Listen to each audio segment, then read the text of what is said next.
Welcome back to AFTV. Everyone, got some breaking news. Thomas Partey's had an injury setback, and we're here to break down what Mikel Arteta said and give a little bit of a reaction to it. Now, there was hope that he'd be available for the Forest game in midweek. Of course, he wasn't involved in the squad. He thought, okay, well, maybe for Liverpool then, a surprise inclusion on the bench. Of course, he made the bench when we last played Man City at home, and that was a bit of a surprise inclusion. He came on and made a difference, but we haven't seen him kick a ball for Arsenal since then. And now it's another potential injury setback. Let's just go through what Mikel Arteta had to say. I've got the quotes right here. He said, with Thomas, unfortunately, we had a setback a few days ago. He's not going to be available in the squad. We don't know if it's days or weeks. He felt something in a very similar area and he wasn't able to train the last few days. Now, Arsenal did announce on their social media, Partey is back. They had the training photos, so we knew that the club clearly had every intention to get him back into the fold soon, but a few days without training, and now it could be a longer wait.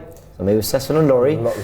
It's interesting that you use the phrase breaking news. I don't think Thomas Partey being injured is breaking news anymore, so it's something that we've come to expect, unfortunately, because I'm a big fan of Partey. Becoming very frustrating though. And I don't know what, you could probably type in Partey out again or Partey injury on this channel on here, AFTV. And you'll probably see my face a lot speaking about this, speaking about availability being the best ability, and he's never here, and it's becoming frustrating for me as a fan. Obviously I don't want to go too in on him because it's not his fault, and I am going to Ghana on Tuesday, so... It's not what you said off camera. That's not what I said off camera. I want to keep it sweet on that sense, but with this Partey thing, it's ridiculous. Like, Yuri Timber could be back to full fitness before Thomas Partey. Like, that is crazy to me. That's crazy to me. Yeah. Like, the most I remember of Partey this season is him playing right back. That's how far long it's been since me actually remembering Partey having an impact on this Arsenal side, and that was right at the beginning of the season. I'm very tired of it. I feel like the club are aware of it though. That's why I don't want to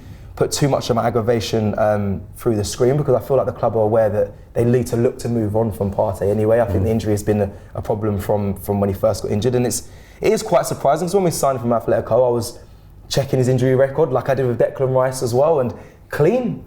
He arrived at Arsenal, Thomas Partey, and ever since it's just hasn't really been a story that you look back on and say, you know, he came to Arsenal, he's really hit the heights, but just because of injury. So frustrating one for me. I'm definitely fed up of his injuries. It's a big blow. I know we've got Declan Rice, and it's kind of hiding the fact we've missed Partey so much, but again, I just think the team goes to another level if we had them both available, but sadly that can't be. You mentioned his injury record. He missed 6 games in the 2015-16 season for Atletico Madrid, and he missed 1 game through a hamstring injury. They were both hamstring injuries, in fact, in the 1920 season, but since joining us, muscle injury, nothing specific, 6 games missed, including games for Ghana. Hip injury kept him out for 11 games that same season, and then another hamstring injury kept him out for 4 days. The season after, he had an ankle injury that kept him out for 4 days, and then another 4 games, another 14 games missed at the end of that season as well. We, of course, remember that was a big one because we were in the race for the Champions League spots. Yep. The season after that, he did, in fairness, last season keep fairly fit. He played most of the season.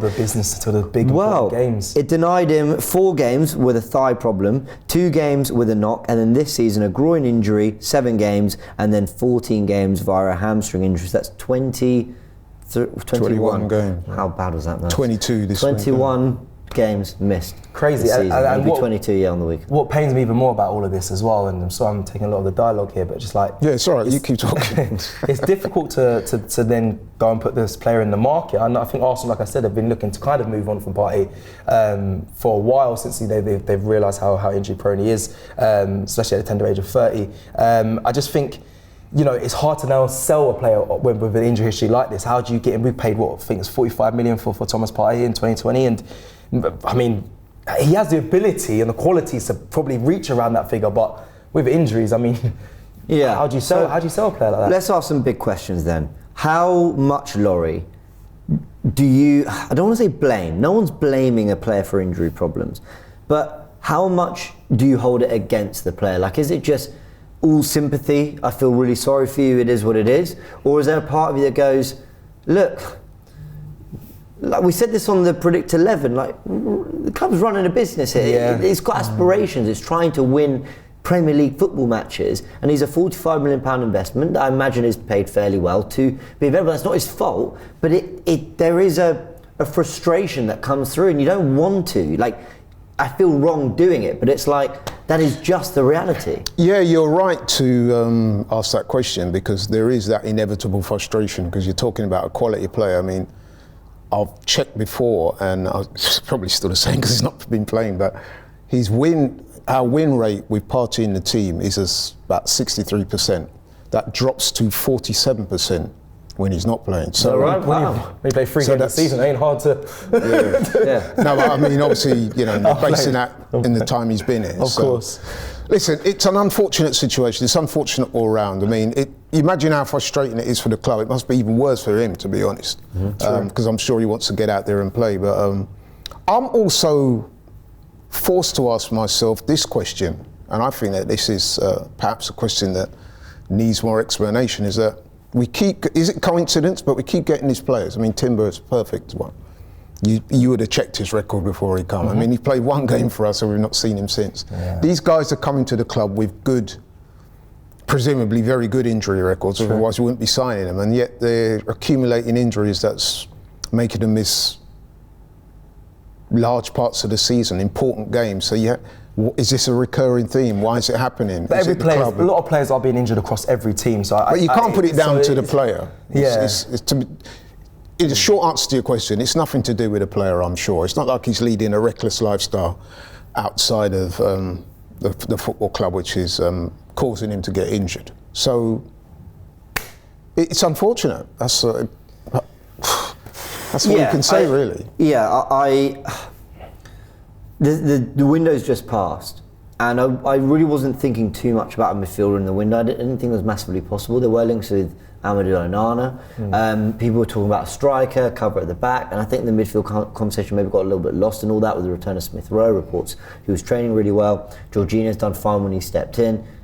But looking back on it, did we need to do something in midfield more? 100%. I think I was saying, if you run back the tapes of AFTV, I'm sure I was saying about midfield. I know I was. But and when the Onana links came, I was very positive and very encouraged that Arsenal were looking at him. I wanted him. I still want him to this day. So I think that would have been a really good signing from Arsenal. So I felt like, and that's why I say that I think the club are aware of it, because I think they are looking at midfielders. I know there was a talk of fullbacks, but I think midfield was definitely a big concern. I think with Timber returning, they might be all right when it comes to fullbacks towards the end of the season, but midfield is definitely somewhere they need to address. And I hate saying that because we spent so much money on midfielders. And I disagree with that, to be honest. I think the midfield at Arsenal at the moment is fine. I think Declan Rice has come in, he's done an amazing job.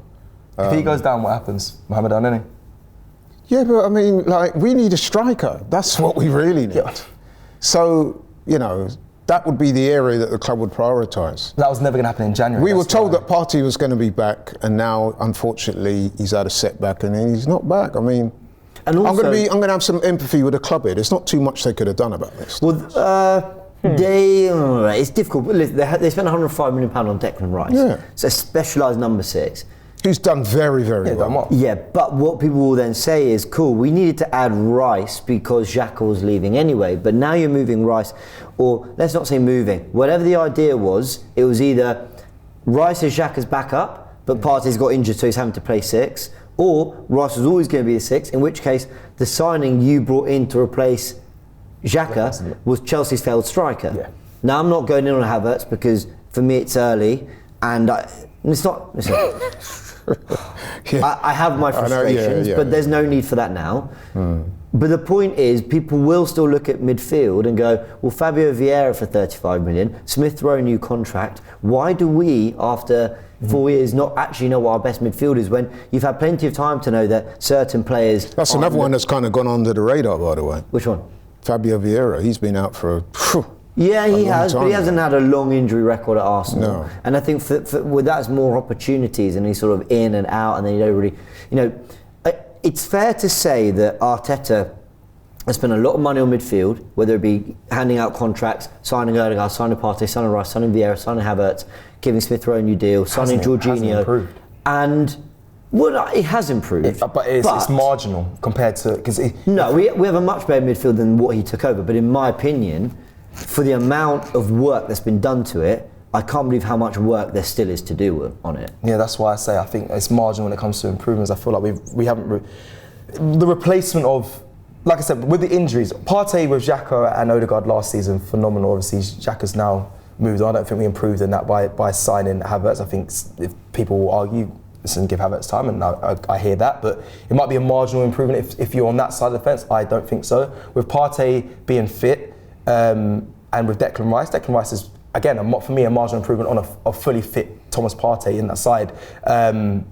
Actually, no, he's a bit more of an improvement, but it's not massive scale. So I just feel like it's not done enough. We haven't done enough to improve that midfield, like you mentioned, with all the money we've spent and the options we had or available to us. I just don't think it's massively improved. And for Partey being injured, it takes away from midfielder.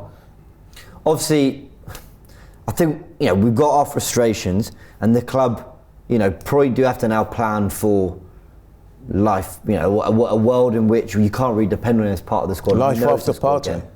Yeah, basically.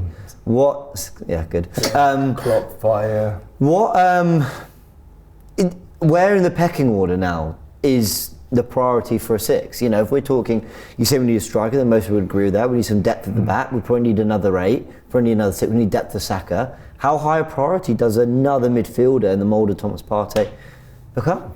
Listen, midfield, everybody knows you don't have to be a rocket scientist in football to know that the midfield is the engine room, so you need a strong midfield. But, in my opinion anyway, my humble opinion, striker situation needs to be addressed with priority over the midfield situation. Okay.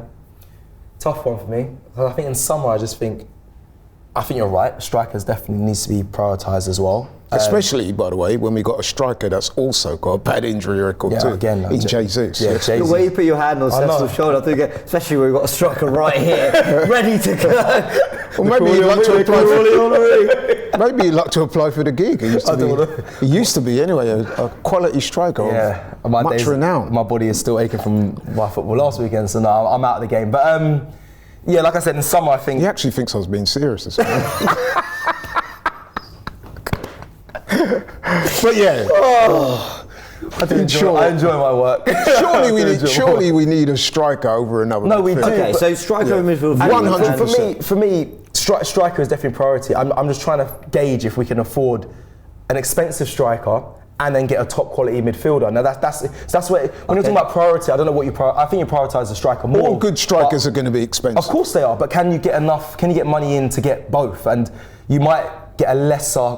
I'm sure the question was prioritised. I'm agreeing with you. Striker, but I'm just saying. But I get what Cecil's saying. Because let's say Osimhen is the guy for 105 million. I know how you feel about it, but that's for another day. But let's say Osimhen is the guy for 105 million. I think what you're saying is, do you get a 50 million pound striker so that you can get that right midfielder? There's prioritising midfielder, but do you reshuffle other plans for 70 million? Well, these are all the things I think about. Thank you, James, for explaining this. Thank you. It's why we're boys like this. But that's it. I just think you're depending on, I'd say striker prioritised, but midfielder very close in second when it comes to priority as well. I think something needs to be done. Again, listen, Amadou Onana, I like him. He's not Partey quality in my opinion. However, I feel like in this Arsenal side, Arteta working with him, we can get into a level that can Could I ask suffice. A question? Yeah. Something just run through my mind. Maybe people out there might have a similar view. No, it's nothing to do with Eddie. Our midfield this season, name me one game where we've been overrun or out-duelled in midfield. No, there's many. I think when we went to Fulham was bad. No, seriously, that's a legit question. I thought Stamford Bridge. We actually looked overrun in midfield. But I get your overarching point. I think is what you're suggesting. We are not compared to how many games have we come away from that game thinking, if only we had a striker. Anfield for 40 minutes. I get what you're saying. I get what you're saying. So, and I worry for that on Sunday. I guess by saying that, I'm saying this. Yes, you always want a strong midfield. And yes, we are missing Partey. And yes, at some stage, we need to address that. But I think it's obvious that the area of the team that needs to be prioritised is the striker. I'm just hoping. Listen, news obviously broke today as well that London Colney's been changed. It's been bought by an investment company, I believe, as well, or it's a property company, and they've put money into that. They've changed the name of London Colney now. Money coming into the club. Use the money wisely. Yeah. Please, am I getting a striker or a midfielder, I'm please? sure it's a £250 million budget. Do you think that, I know this is money. hypothetical, but do you think, had this news of Partey broke, say, last week, they might have been making a bid for Calvin Phillips? No, I think the opposite. I think he said he's been out for a few days, so I think they've hidden this so that, transfer deadline there was yesterday. Keep it quiet because we're not bringing anyone in, and now, oh, by the way, he's not available. If that's... James is smart. You're actually shocked, because that just came to mind. You know what I mean? Fucked with me too much over the years. But anyway, big thanks to Laurie, big thanks to Seth. We want to know all your thoughts in the comment section below. Of course, subscribe to AFTV and let us know in the comments what you make. Disappointment of the injury? Did you kind of see it coming? Have you planned for life for the rest of the season without Partey available? And if he is one day, then great. What do you think we should do in the summer? Where's the priority in terms of a defensive midfielder coming into the club when we know that we still have other business to do? And go check out all the other content around this massive Liverpool game. We did so, honestly, I really enjoyed the previews we did. The predicted 11, we did touch on the Partey stuff a little bit there as well. But we talked about how Arteta might deploy the 11, use of Martinelli, all that. Really interesting stuff. The Superfan debates, it's all out there. Go enjoy it, and we'll see you on Sunday for the big kickoff.